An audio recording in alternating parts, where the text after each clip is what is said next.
Alright guys, welcome to my YouTube channel, and today we're going to be learning how to add captions to our videos. Alright, so the tool we're going to be making use of is called the Blink app.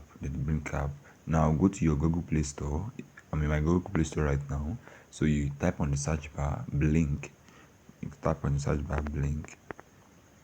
Blink. Just type Blink. Then you see the first one where they write, Blink Captions and teleprompter. Then make sure you install it. I've installed mine, so we are good to go. All right, so you're going to launch the app. We're going to launch the app right now.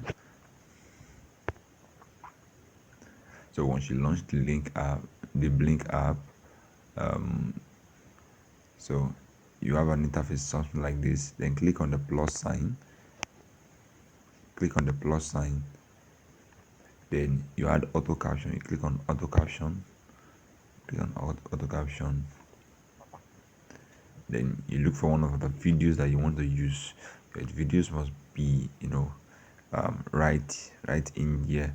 Let's choose this. Here is the easiest way to sell without being sexy in 2023. Start by selling the result and not the feature. Once you go to your doctor, the first thing your doctor will do to you.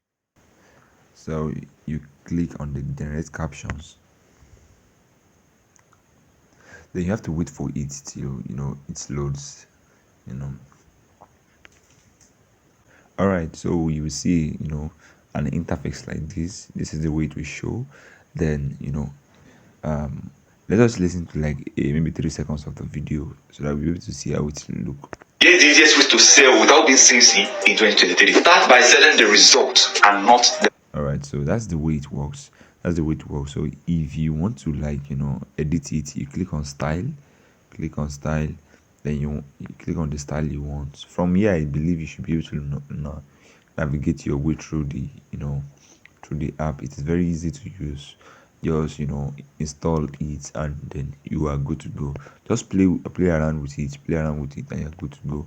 Alright, so thank you for watching my video, and if you have not subscribed to this YouTube channel, please kindly subscribe and like, and also share with your friends so that YouTube can also recommend this video to other people who are searching for something like this. So till we meet in the next video, thank you for watching.